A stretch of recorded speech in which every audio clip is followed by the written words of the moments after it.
Because people are trying to find out what do you need to do for the remote ID, and it's really not that difficult. But the thing is, you have to stay in compliance, because if I wasn't Part 107, I could just do the trust test and in 10 minutes just fly and not have to worry about all this stuff. But okay, it's hot out here, y'all, so here we go. So with this particular drone, I'm going to use the Roku module. If I can find what I did with it, here we go. It's very small, it's lightweight, which is why I chose this one. It's not a lot of weight to it at all. It's not even a full, it's not, I can't recall the weight on it, but it's the lightest one I could find.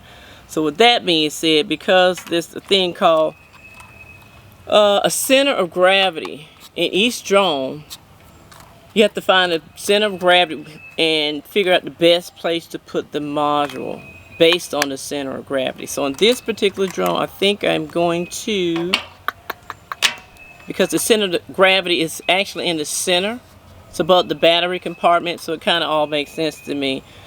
And I have to put the module on here. I don't want to, but I have to, so I'm going to place it, I'm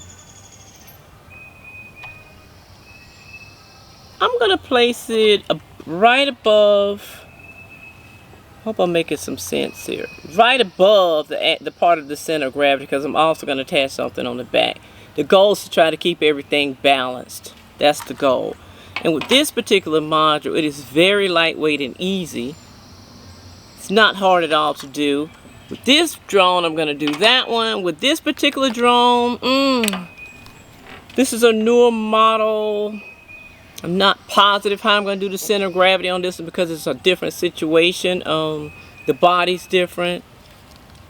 The location of the main compartment is different. It's just a different ball game. I don't want to put this on here, but I have to.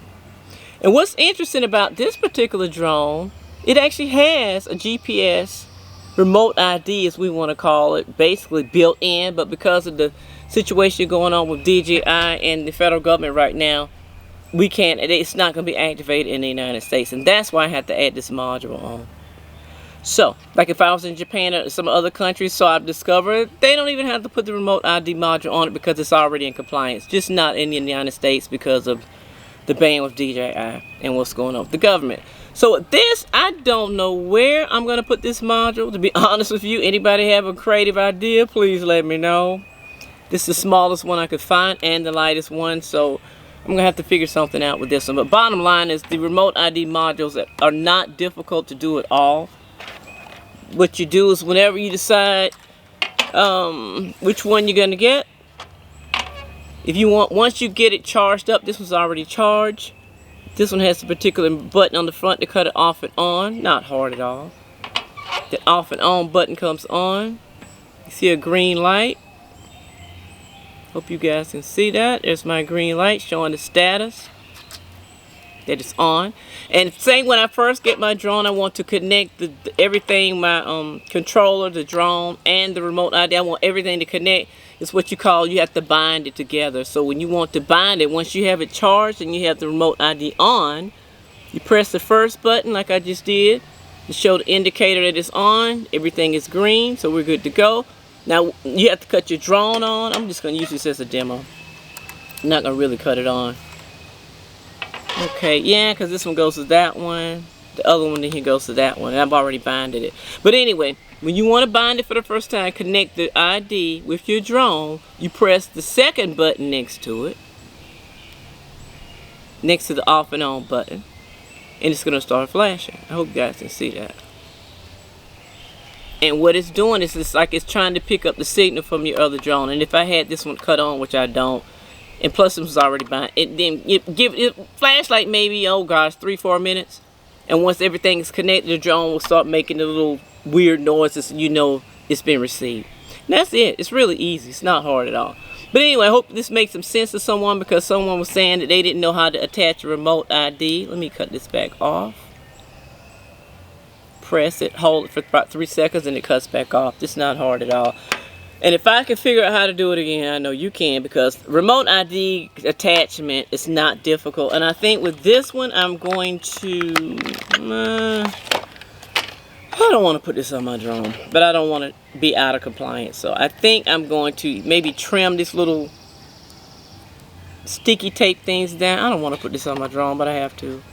And just kind of do it on there with the Velcro. I'm not sure yet. But anyway, you have options. And also with this particular model, you can attach it through another... I think I'm going to use the sticky tape. Sticky tape.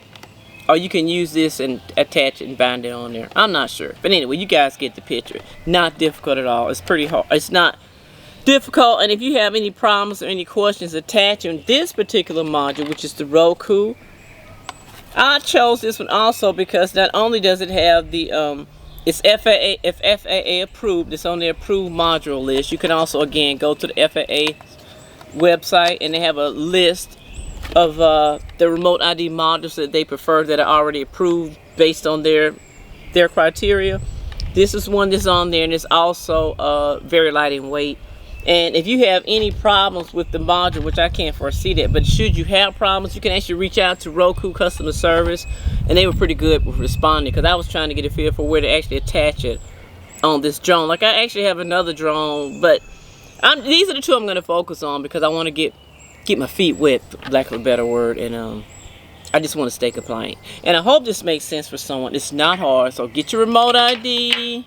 Put it on there, whichever one you decide to get. If you're Part 107, go to the FAA's website and they have a list of their pre-approved remote ID modules and just choose one. Not hard. Anyway, hope that makes some sense. Hope that was helpful. And you guys have a lovely Mother's Day because I'm getting ready to go relax. Thanks for watching. Bye-bye.